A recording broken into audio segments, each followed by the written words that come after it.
about. Okay, so we're going to talk about making decisions and the courage, and we're going to talk about just really standing on some things.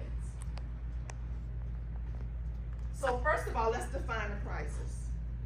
It's an unexpected event, pretty much, or situation or series of circumstances that significantly disrupts the school's normal operations, threatens the safety and well-being of students and staff, or damages the school's reputation or community trust.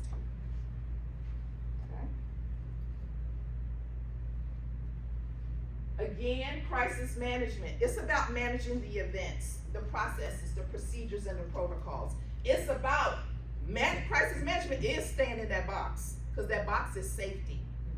Crisis leadership is dealing with the emotions that comes along with it.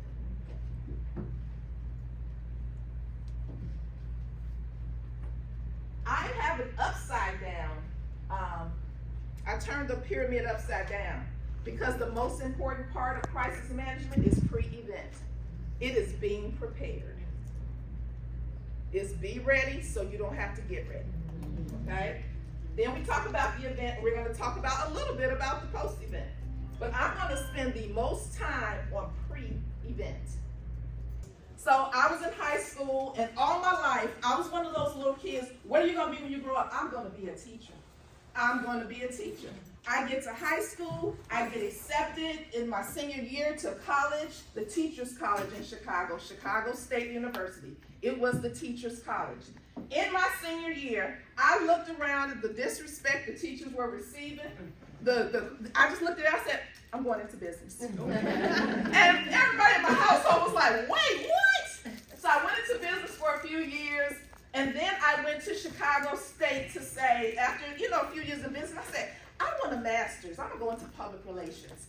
And I was walking, and I promise you, I walked in front of the School of Education, and I was like arrested. And it was like, go do what you're supposed to do. And I went in there and I got my teaching certification. I was a resource teacher in Charles County as a teacher, assistant principal. I retired. We're going to talk about, because this picture has something to do with my retirement in a good way. And now I am a workforce development professional, because I'm going to talk to you about transferable skills.